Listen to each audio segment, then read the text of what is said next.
Hey, welcome back to Woodworking with Wes. We have one last major thing I want to do for my garage workshop. I want to build a chop saw station, and I have a wall here that's going to be perfect. Let's look at the saw we're going to use. We're going to be using this Makita compound miter. It's a 10-inch compound miter saw. Let's open it up a little bit, and then I want to talk about this saw because I did some real investigation before I purchased this.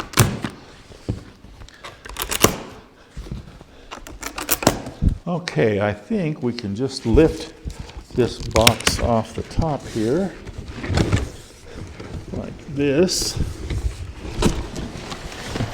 Oh, okay, there we are. Now we'll get it all unboxed and show you a little bit nicer, but here we are basically is our saw.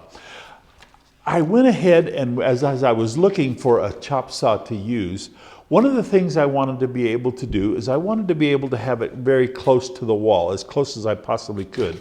But I wanted to have a sliding compound. The slider on our Makita is off to the side, allows it to be a little closer to the wall. I like Makita, and so I actually had a Makita chop saw way back, probably 30 years ago. But when I went looking for a new saw, I went and read all my reviews, and this Makita saw had an excellent review.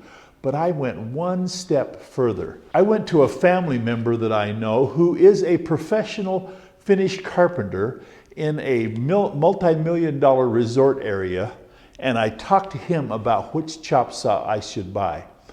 We talked about the different ones that he's had in the past, but actually, this is the one he has now, and this is the 10-inch version. He actually has the 12-inch version also, has both of them.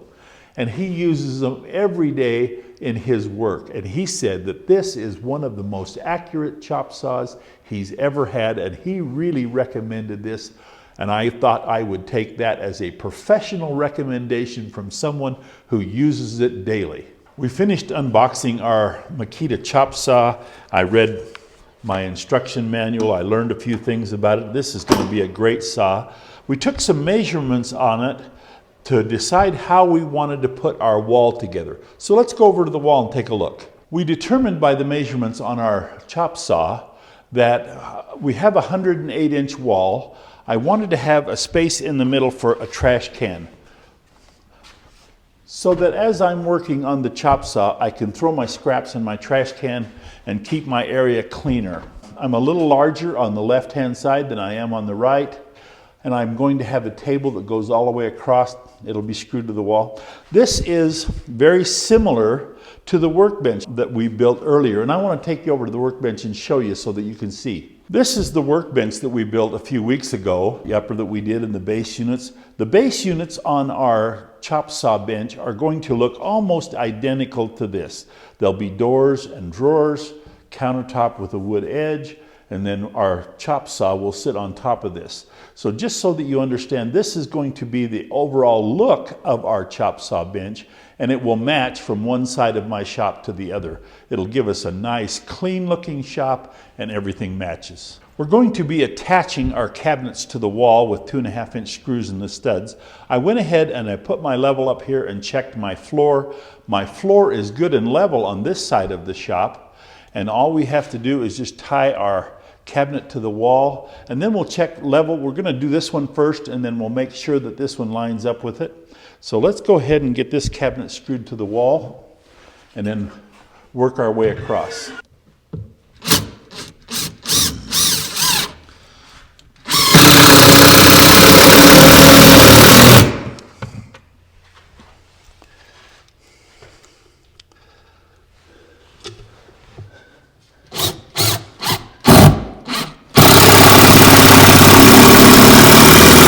We also checked our level front to back, and we determined once we pulled it tight to the wall that we'd be level front to back also. Okay, the distance between our two cabinets is 24 inches. Basically, that's the size of our trash can. So let's move our cabinet up here. Now this plug will be where we plug in our chop saw, and it's also a power source over to our workbench. So we have to leave this, and we'll be working with that a little bit later. But we need to have our 24 inches. We'll move this down. Ooh, right on. How can I do that? All right, let's check with our level here. See how we are from cabinet to cabinet. Okay, we need to, oh, let's see. That's right, our cabinet is lower in front than it is in the back. So let's put our level back here. Oh, there we are, right on. Perfect, that's exactly what we're wanted. Checking our level front to back, we're level. And then if we take this cabinet and pull it tight to the wall, it levels right up too. So it's the same thing. Perfect, our wall is gonna be perfect. Every once in a while, the stars align. Okay, back with our 2.5-inch screws. Push our cabinet up against the wall.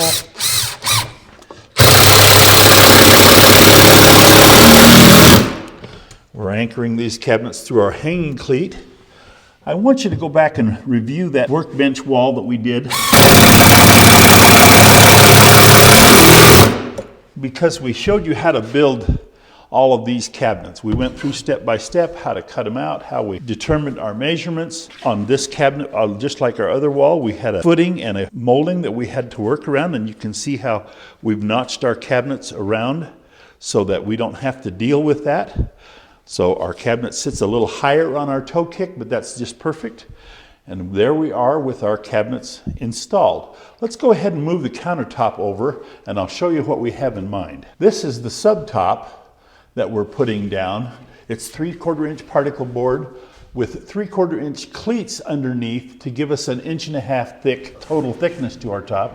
And we'll anchor it through our top rail in our cabinet into these cleats. After we get that done, the wood top that you saw, the wood grain melamine top that you saw on our other cabinet, is this beautiful wood grain melamine that we purchased.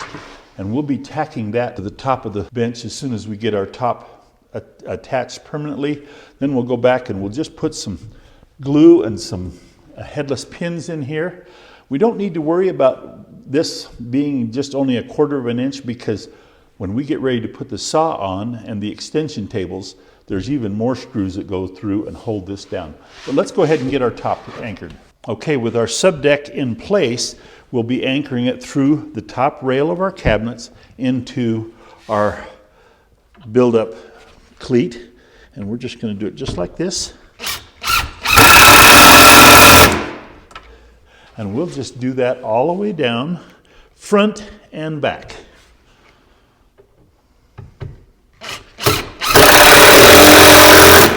Okay, we'll come back after that. The countertop is longer than 8 feet. We have to have a seam in our top piece, so I thought I'd let you see how we're putting it down. Now we're gluing just with regular tight bond glue this melamine, this 1/4-inch melamine down to the particle board. And melamine doesn't really do well with just regular glue, but it makes me feel better. So, and then we are right there, and we're right flush with our edges. Now this gets a oak edge, just like our workbench top gets an oak edge, has an oak edge. Oops, there we are, yeah. All right. I'm gonna pull this forward there a little bit, line that up, perfect. Okay, and we're just using our 23 gauge headless pin gun with 3/4-inch pins.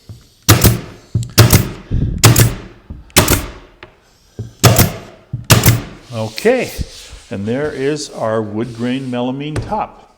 Now we're ready to set our saw up here and start getting things measured out for that. Okay, I think this is probably where we're going to position our saw. It clears everything. We're going to pull it right up front. Now there'll be the oak nosing on our bench like we talked about. We'll do that afterwards, but right now we'll just get our saw set. Clears, goes both ways. One thing I want to talk about, the dust collection. Now, originally I was going to have my trash can underneath and a little funnel vent for all the sawdust to fall down. But the Makita has a fancy little dust collection system that you hook up to a shop vac. And so we've got to figure that out exactly how we're going to do that. I think I have room here at the end of my bench to put a little dedicated shop vac for my saw, and that's probably what I'll do. But it has a really nice little dust collect system, and it has a capture on the underneath side for this, and then a capture also in back of the blade. So it really has a good dust collection set up for our Makita, and we'll just get it hooked up to a little dedicated shop vac and we'll be ready to go. I think this is about where we want to have it, right here. So the first thing we're going to do is tie our saw to the bench. With our saw securely fastened to the bench, we're now getting ready to put the extension tables on. For a measurement system on our extension table, we're going to be using the Craig track and stop system. I'm going to go ahead and get my extension tables all built, and I'm going to come back and show you how to put this on. Now, I purchased the saw and the track and stop system from Amazon. They're both available there. I want to tell you one thing. I went and looked at our retail Makita dealer, and the saw was $100 less on Amazon. And so I purchased my saw from Amazon and saved myself $100. That almost paid for 2/3 of my track and stop system. So look at Amazon. We'll put a link for these two things on Amazon so you can go ahead and take a look at them. But let me go ahead and get my extension tables built, and we'll come back and put this track and stop system together. After reading the instructions on our Craig's track and stop system, we went ahead and built the support for our extension table. I started off by determining the height from the table. It's got to be 2 1/4 inches up above that for the backstop. I made the little support pieces here by just nailing 2 pieces of melamine in an L shape. And I'm going to line it up with my chop saw by using my long level. And we're just going to clamp my level to my chop saw like this and like this. Now we know that's perfectly straight, and we'll line up our backstop the same way. Now I've got my nail gun here, and we'll put a couple of nails in our support piece. We're going to go and screw those down for a real secure, and I'm going to put 2 nails here, and I can see I got a little bit of a bow in my backstop, and so I'm going to pull that up. There we go, right like that. Now we'll come back and we'll just put a couple of screws in each one of our supports.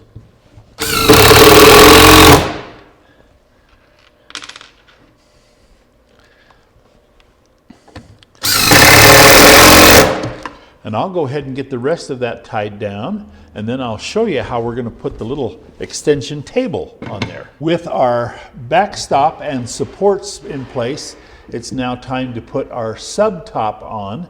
That's this piece right here. We're going to attach it by putting a couple of nails through the support piece and some screws in the backside to pull that fence tight. Let's go ahead and do that now. Now I've angled off the corner of this so that the table to our miter saw can come all the way out. Now this saw goes 60 degrees both ways. I'm only going to set it so that I can go 45 this way, but when I put the table on the other side, I'm going to make it so that it can do 60 degrees on that side. I only need to have 60 degrees once in a great while, and one side is enough.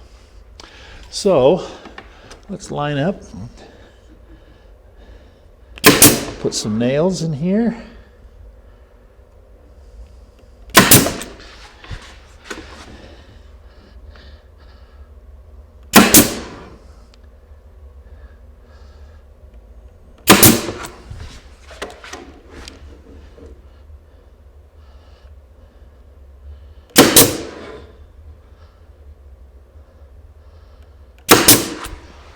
Okay, I'm going to take my tri-square here, and I'm going to put me a line down here like this,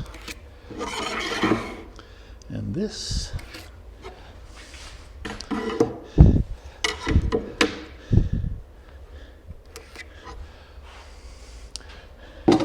And I'm going to put me just a couple of 1.25" grabber screws in here.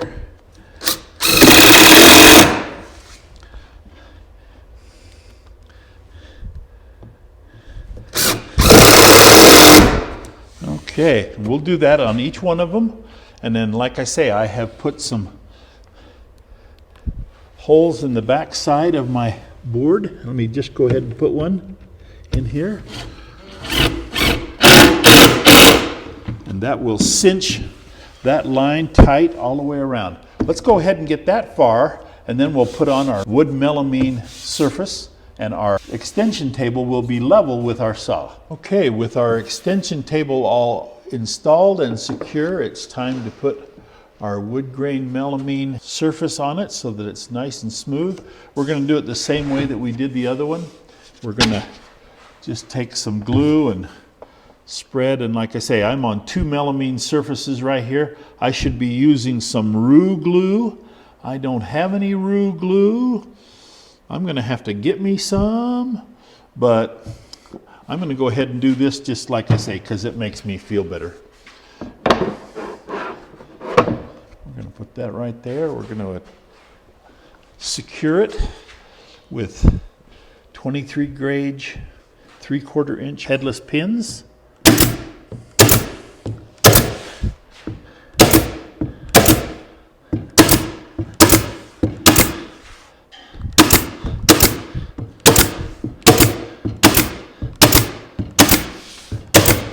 Okay, don't that look nice? I like that. And now we are ready to install our Craig track and stop system. Here is the track part of the track and stop system. These pieces, the kit comes with 4 of these. They're 24 inches long, and so you could make a really long extension table if you so desired. According to the instructions, you attach it by some screws in the back, and the holes were not provided. I had to drill my own holes, but just so you know, that is how they're showing that it is attached. They do provide the screws, so we have some little screws here, and we'll use those screws. Let's go ahead and put some screws in here and attach the track. Okay, now I want to just flush with the end of my backstop piece here. And it, like I say, it attaches from the back side here, so let's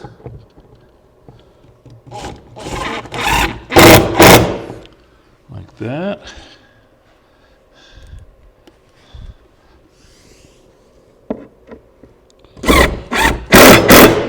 Okay, I'll go ahead and get the rest of that put on. One thing you need to make sure that when you put the 2 pieces together, you need to make sure that they line up really good. And if you have your backstop straight and everything, you shouldn't have any problem. I can feel right now just by running my finger on there, I'm really good. Give me a second to put those on, and I'll come back and we'll put the stop on our track and stop. We're ready to put this is the swing stop. I want to show you a couple of things though before we install it.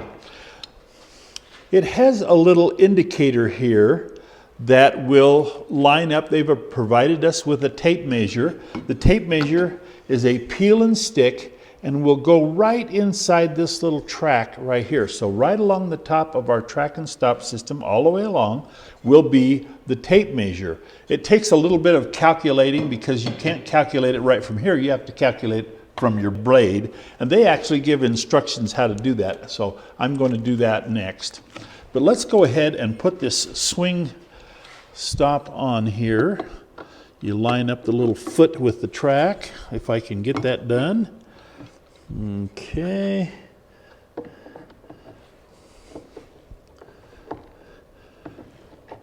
Too many moving parts.